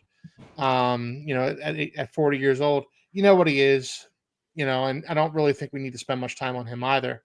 I'll let you guys take it from here. It's just, there are guys that are intriguing on this list. There are guys that I think maybe belong on the tier above. We'll see. Look, this is the meh bros, right? These are they're in D tier for a reason. Right. I don't think I think Bryce Young is right where he needs to be. Right. I think, and Taylor, I don't know how you feel about Bryce Young, but I don't know. He had a great, I shouldn't say, he had a better end of the year. Good for him. Right. I think that showed mental fortitude. That's what you want to see in your quarterback. I just need to see it for more than 3 games. I'm sorry. Right. Because what you've put on, if I'm looking at your career tape as a quarterback, you have 3 or 4 good games and you have a buttload of things it's good tape if you want to show what not to do. Right. And so I think he's got the skill. I just don't know if he's got it up here. Right. And I'm hoping that for all of these guys that are from D down, I hope that I'm proven wrong because they're here for a reason. Right. I'm actually a big fan of Michael Penix. Again, he's in D for a reason. He's D for me on my list. I think he needs to show it. But I think he has all of the tools and has shown that he can do it, right? When he got a chance, right? The difference between him and Bryce Young is that Bryce Young was a starter on day 1, right? And he showed he was not ready, in my opinion. Michael Penix sat for most of the year, finally got in, I think it was 5 appearances. He had 3 starts, just under 800 yards in 3 games, really, of 3 full games of playing. Those are good numbers, right? Justin Fields, I'm good. Russell Wilson should have retired 2 years ago. Cam Ward, we'll see. Apparently, save Cam Ward. I have a question about Cam Ward. Apparently, he's been in the NFL for 13 years. So, that's wrong. At 23 years old, that's actually impressive, honestly. That's actually really funny. Thank you, ChatGPT. Anthony Richardson, he's in the D tier. It's where he belongs. Do I think he has all of the physical tools to be a quarterback in the NFL? Absolutely. Yeah. Do I think he'll be anything more than 20 to 32? No. I think his ceiling is probably the 23rd best quarterback in the NFL. Does he have it up here? And that's what the problem is. We don't know. Right. Yeah. And that's why he's on D tier. Right. Mm-hmm. And he probably should have been lower, in my opinion. Joe Flacco. Okay. Whatever. Yeah. The next two are probably my two favorites on this list, in JJ McCarthy and Tyler Shough. And I don't know. You were a fan of Shough coming out of college too. Oh my God. Yes, I certainly am. Yeah. And I think he went to this is exactly where I had him mocked. I think he is a perfect fit for the Saints, for what they have, for what he does. I think him and Shaheed are going to, and Kamara for that matter, for however long Kamara is going to be left in this league. I think he's only 29 or 28 or something like that. So if he can stay healthy, I think Shough came into a phenomenal situation and is probably going to be one of the better, like think Bo Nix. If he starts for them, that's the kind of year I could see him having. Okay. If all of the pieces fall into play. Mm-hmm. JJ McCarthy, I feel the same way. He went to a perfect situation with the Vikings, right? That's for sure. You could not have scripted a better team for JJ McCarthy. Yeah. I liked him at Michigan. It's Michigan, right? Yeah, I'm not mixing quarterbacks up. It's late. I liked him at Michigan, and I think the Vikings have some things. They got one hell of a wide receiver, that's for sure. They have two really good wide receivers. Jordan Addison's no slouch himself. Oh, for sure. I just traded him for Jalen Waddle. Okay. Only because I had Tua, so I wanted the one. But they also have a tight end who, if that tight end can stay healthy, is in Hawkinson. Is that how you pronounce it? Yeah. I think if he can stay healthy, that's one hell of a 1-2-3 combo right in the passing game. So I'm really excited about these two. Daniel Jones, sure. Like, okay, we'll see if you can do it somewhere else. I will say this: I think this is Daniel Jones's last chance. Right. Well, I think Daniel Jones is still going to be one of those guys that this might be his last chance to be a starter. But I think he's going to be one of those guys that has a long career on some teams, like as a backup. Holding clipboards. That's fair. And nothing against that. We've seen plenty of players, like Ryan Fitzpatrick, Dolphins fans' favorite. But I think. I see what you're saying regarding Tyler Shough. I don't know what to expect from Tyler Shough. The Saints are not looking I was going to say dumpster fire-ish. They're not looking like a great team this year.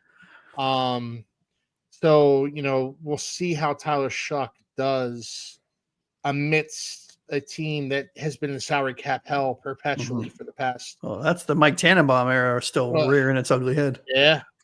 And you're right about JJ McCarthy. He certainly is going to a great situation. What are your take on these guys, Taylor?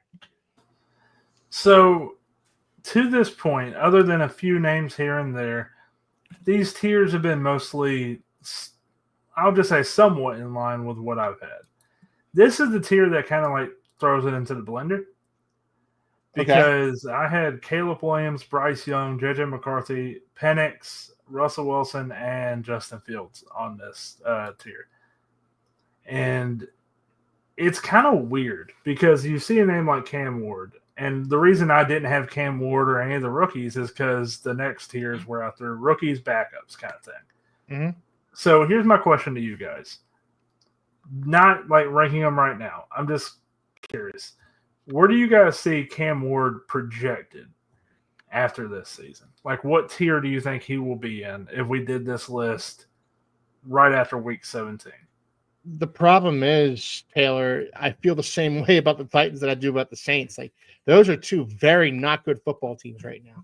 And both these guys are going to get thrown directly into the deep end of the pool without a life vest. So, we will see how this goes. I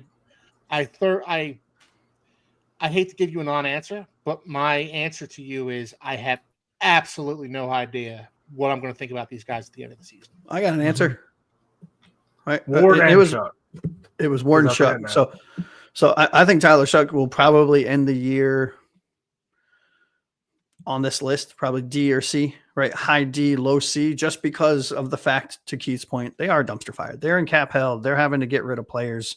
They don't have a good team. They have some good players, but they don't, as a team, they're not there yet. And that's okay, right? This is a rookie quarterback. You got a few years. You got rookie head coach too. Rookie head coach. You got a starting quarterback, a starting caliber quarterback on a rookie deal. You're fine. Get your shit together, get your books in order, clean out what you need to clean out, dust off what you need to dust off, and start building a team around him. Cam Ward, I don't know. He's volatile, in my opinion. I was not a huge fan of him coming out of Miami, right? I don't know. I don't think I can see the appeal, right? But I think he was kind of a one-year wonder in college, and in my humble opinion, right? So it'll be interesting. I think Cam Ward could, if all goes right, he could end the year in about the C tier, right? Best case scenario. Tyler Shook. Go ahead. Tyler Shook, best case scenario, could also be in the C tier, but I think Tyler Shook has a better chance to be. And I'm not saying either of them will, but this is just for, as an example. I think Tyler Shook has a better chance of being a B tier quarterback than Cam Ward does, in my opinion.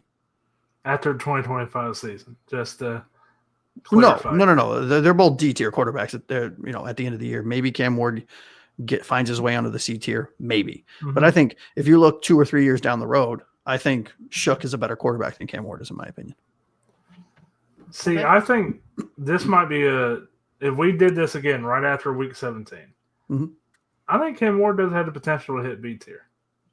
I think he that's not crazy. only had a great season at Miami, I thought he was really good at Washington State. Yeah. Okay. And I was surprised, not only he decided I'm going to go to the draft. No, I'm not. I'm going to go to Miami. And man, what a great decision for him. And he's got talent over there. I think they're building an offensive line. So we'll end up seeing whatever Tennessee can cook up. But Shook, I think probably for me, C tier, just because I think they're still building. But Shook has talent. Yeah. That's the thing. With Shook, it's always been injuries plus with that Louisville season, it's a great sample, but a smaller sample size. So I think that's the thing that a lot of people see with Shook. But both of these guys, I think, are very talented. I wouldn't be surprised to see them jump up from D tier. And I have to put an asterisk next to my opinion on Cam Ward. Okay, I have to come clean, fellas. Well, I'm a Florida State alum, so the fact that there's a little bit of bias, the fact that he played at the U, I ding him probably unfairly. So take it with a grain of salt for those of you that are listening. But hey, I will say this before we continue this conversation, because we have failed to mention it on every tier. Tell us what you think in the comment section. We seriously love reading your comments, good, bad, or indifferent. Yeah. We love the fact that you guys watch our shows and that you contribute, and it actually helps us, right? It sparks conversations internally for other shows. So, you guys are what we're doing this for. So please make sure to like, subscribe, and comment. What do you guys think? This D tier, what do you think of Cam Ward by the end of the year? Is it going to be a D tier? Is it going to be an A tier? What are your thoughts? Yeah, absolutely. I would say, so, all right, give me 3 names off this list here, guys. Oops. Sorry about that. Before preview. No, sorry. I slipped. Before we move on, give me 3 names off this list that you can see moving up to a C or a B tier before the end of the season. Who you want? You want to go first? Yes. Yeah, that's fine. Michael Penix, I could definitely see. Taylor, you made a really good point. So Cam Ward, I could see as well. And honestly, McCarthy. Yeah. Okay. Yeah. I was thinking Bryce Young, Penix, or McCarthy for myself. No Justin Fields?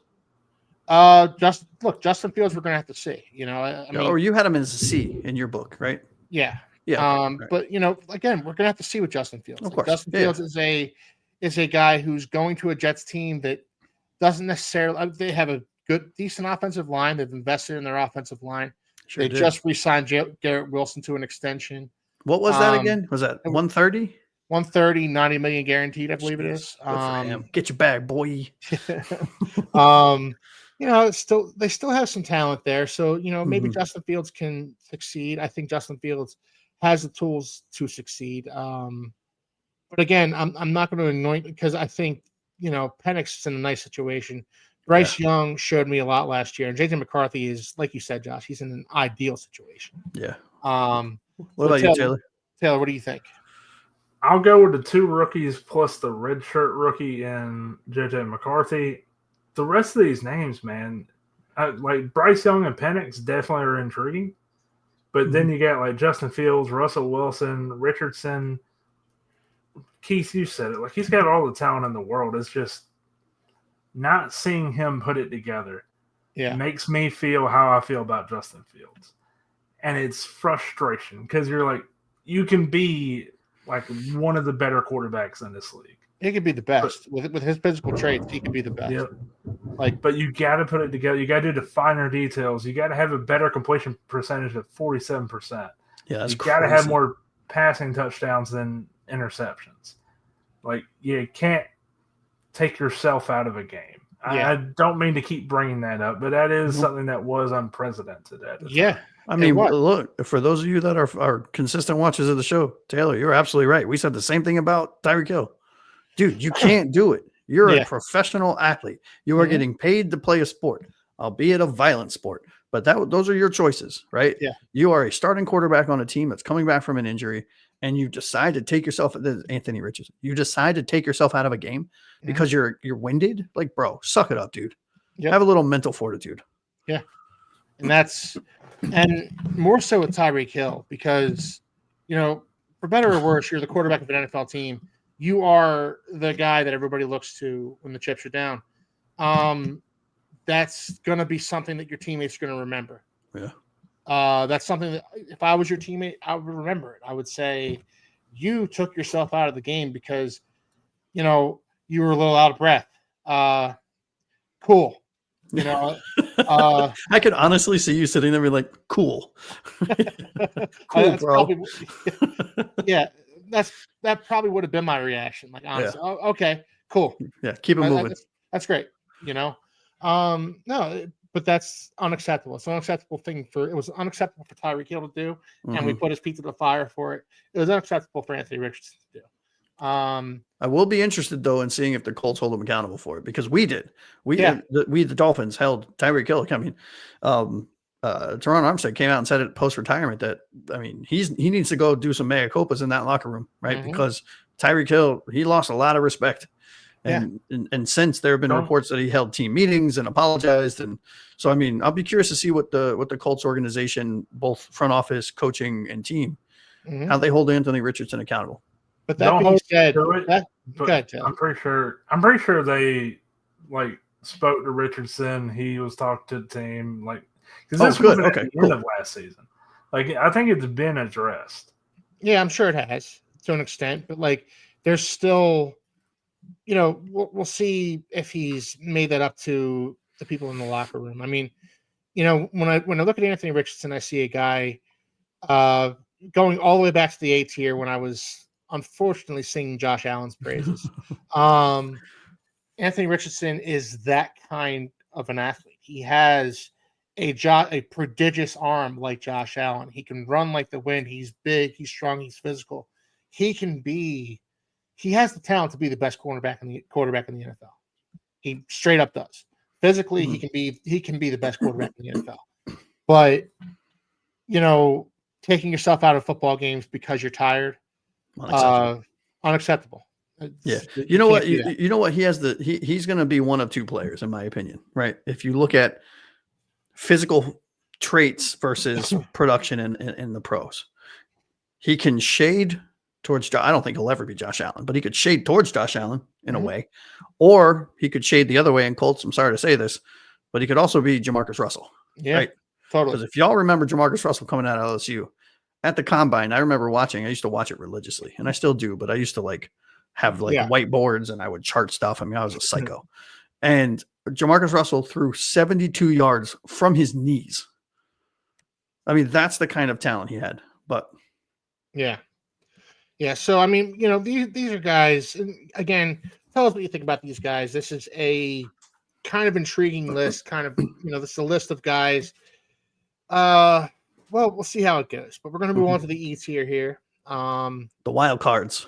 Absolute wild cards. Jackson Dart, we'll see if he gets a chance to start because you also have Jameis Winston down there. Shedeur Sanders, I'm not going to spend any time talking about him. I'll be honest with you guys. Dylan Gabriel, Spencer Rattler started for the Saints a little bit last year. Kenny Pickett. So, I mean, another guy for the Browns. These are all guys. I don't know that any of these guys are going to be moving up in tiers after this season. I'm missing a logo. Sorry, guys. Yeah, you are. But just imagine there's another Browns logo next to Kenny Pickett. Man, they got a ton of quarterbacks, don't they? Jesus. Yeah, they do. Talking about overcorrecting the wrong way. Yeah, and one of these guys have to work out for him, right? Well, probably not. Yeah, probably not.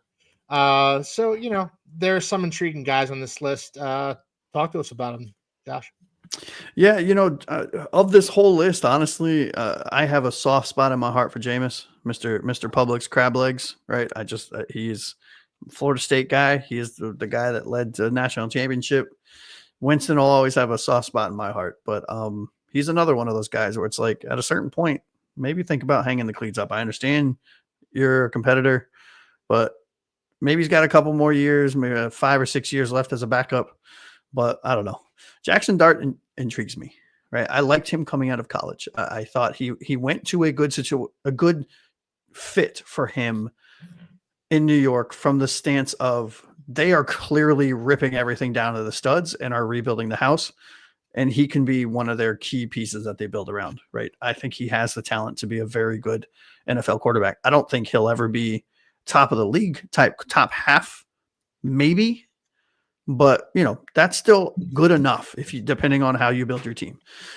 Sanders, Gabriel, and was it Pickett? Is that their other Browns quarterback? Yeah. I mean, I don't know. I've seen clips of Gabriel doing well. I've seen clips of him looking like every bit of the rookie that he is. His mechanics are rough, Josh. It's rough, dude. And he's short. And I know that's ironic coming from a team that has a relatively short quarterback, but I don't know. I'm going to be honest with you. I've never been a fan of his. I wasn't a fan of his in college. He was, but he was good because he was on a NFL caliber team in college. Yeah. Sanders, look, we've said it to many, many, many a times. If you are a frequent watcher, we don't like him, although we being Keith and I are not fans. However, I have watched clips of him because I was curious. I will follow Sanders throughout his career to see how he does because he's polarizing, hoping that I'm right and that he's not going to do good. But I've seen clips that, I mean, dude, there are some balls that are stunning that he has thrown in practice, albeit in practice. I'm not a fan of Kenny Pickett. So, I mean, of those three quarterbacks, as much as it tastes like vinegar coming out of my mouth, I could see Sanders winning that battle. I mean, personally, I don't think he should, but I could see it going that way. Do you see him winning the battle over Joe Flacco, who's also in Cleveland? You're asking the wrong guy. I think Joe Flacco should be retired. So, yes, I do. But probably not. I was surprised Flacco made it to D tier. I was really expecting all four Browns quarterbacks here. Yeah, well, and honestly, I could see Flacco starting like the first quarter of the season, and then he gets relegated back to the bench. Sanders goes in until Sanders inevitably gets injured, and then not saying that I wish it, but the Browns are not a good team, right? Yeah. So a hot blitzer of, like you said, Keith, the 300-pound guys that are running 4.340s. I mean, if you get blindsided, you're hurt, and I could see Sanders getting it like maybe fourth of the season into the half of the season. He's starting in the Browns for the Browns.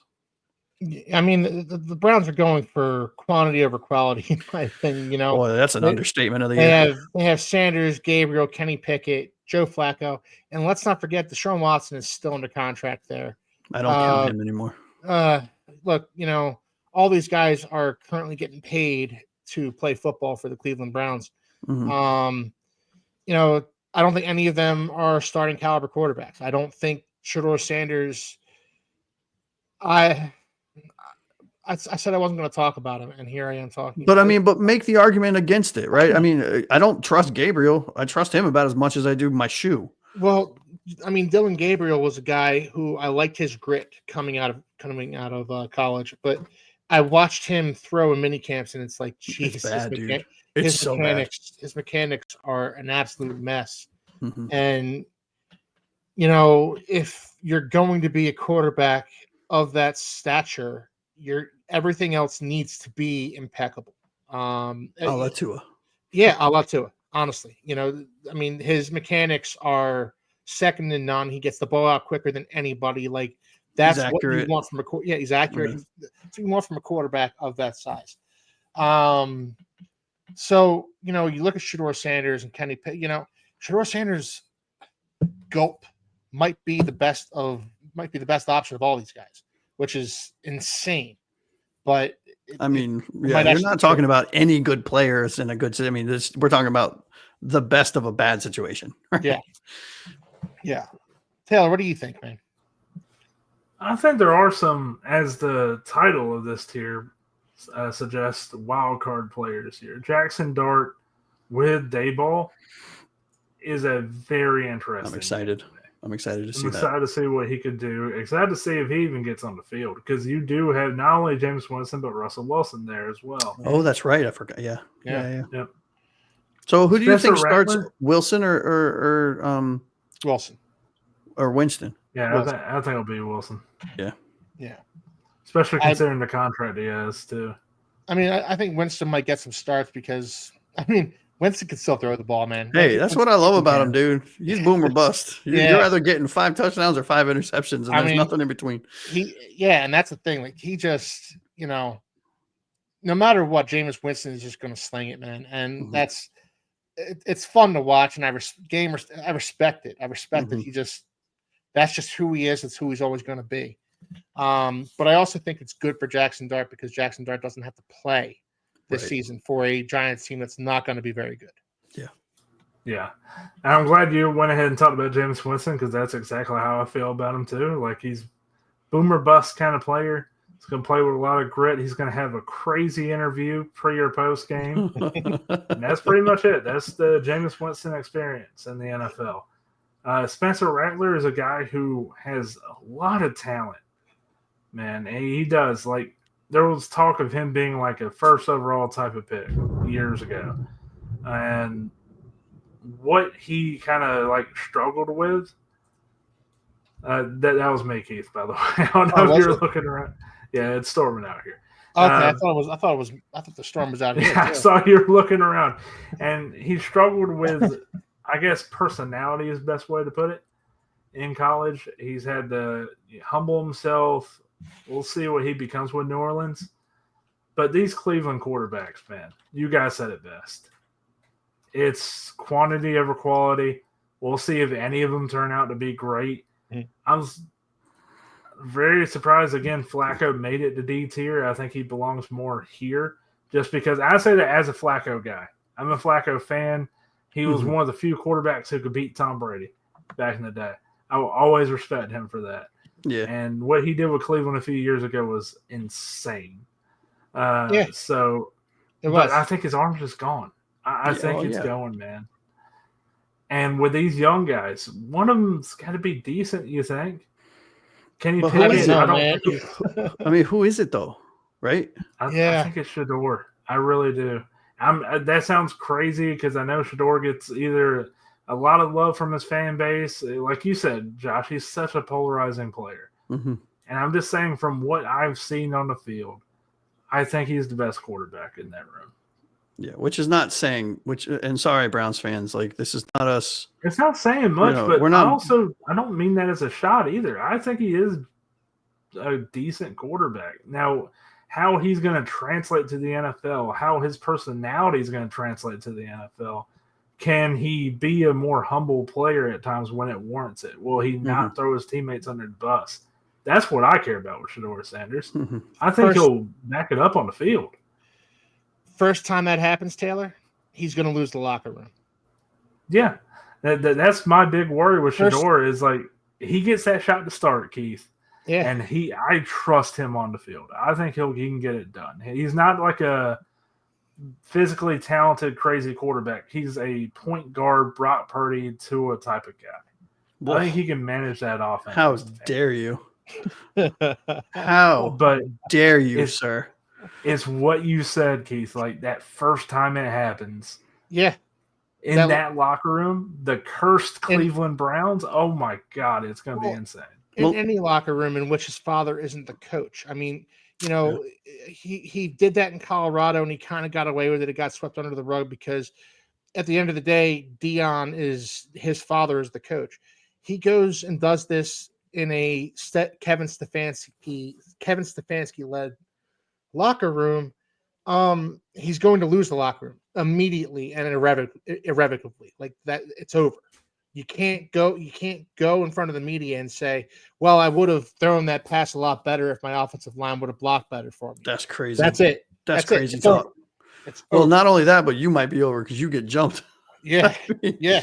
Yeah. That's crazy. That's crazy talk. And that's also, by the way, I think that's something you could say to your offensive lineman. That's something you could say to the locker room is like, only to an extent. Not as a third round rookie. You can't say that to the media. Yeah, and also in the NFL especially. But you also can't say that to the media without, the offensive line. I mean, I think if Josh Allen sits his offensive line down and says, dude, you need to block for me, I think they shut up and listen. Yes. I think if Tua does it, you shut up and listen. I think even if Kyler Murray does it, you shut up and listen to an extent. Maybe you check your text. But if Shedeur Sanders sits me down and I'm, fucking Austin Jackson, I'm getting up and I'm punching him in the neck.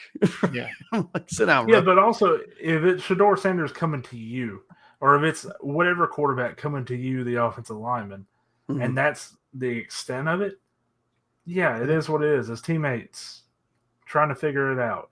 But it's whenever you're going to the media going like, well, I mean, you guys saw what we saw out there. That's where it becomes the problem. That's crazy and talk to me. Always been the problem I've had with Shedeur. Not just the offensive line thing, but also, Keith, like you've named it so many times during this draft process. It's not even egotistical. It's like a beyond that. And you're like, dude, you're not that good to be doing It's a sense of entitlement, where he gets brought up by Deion Sanders as one of the best to have ever done it. And, and we all remember Deion growing up. Deion was unbelievable. Deion. Yeah. He was unbelievable.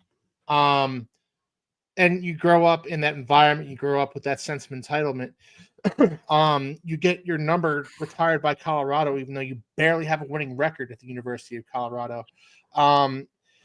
This sense of entitlement that kind of just goes with Shedeur Sanders. He gets pulled over for speeding over 100 miles an hour twice after the draft, after dropping to the 5th round the way he did. This, to me, screams a guy. God, I said I wasn't going to talk about Shedeur Sanders. This, to me, screams like he just screams like a guy who just doesn't get it. He just doesn't get it. So again, Taylor, the first time he does that, the first time he throws his teammates under the bus, throws his offensive line under the bus, that's it. It's over. It's done. They are not going to play for him again. And I will say this: there's a chance that none of that happens, right? I mean, look, I don't want us to. Everyone that watches the show knows how we feel about Sanders. There's a chance he could be decent, right? I don't think he's ever going to be. And those top 3 names, not the rookies, but those top 3 names, the rookies, and everybody on this tier, they're the ones that you're like, I don't know what they are. I really don't, because they're rookies. Like Spencer Rattler, he's got a little more talent. Maybe he should fit in with those top 3. But Pickett and Winston in particular, we know who they are. Yeah. So they could end up being great, including Sanders. It's just about like what Keith said. Like when the chips are down, when that moment comes, how are you going to react to it? Yeah. I think that's where we're going to call it right there, guys. We probably spent a little bit too much time on these E tier guys, but so again, if you like what you saw tonight, please subscribe, leave some comments, let us know how much you disagree with our takes, because I'm sure that there's a lot to disagree with. There's a lot to agree with. But we all had a different way of looking at this tier list. We all have a different way of looking at these quarterbacks. And So I think we're excited to see what you guys think about it. So again, please like, subscribe, leave some comments. We love when you guys leave comments and watch our videos and everything. It's really great.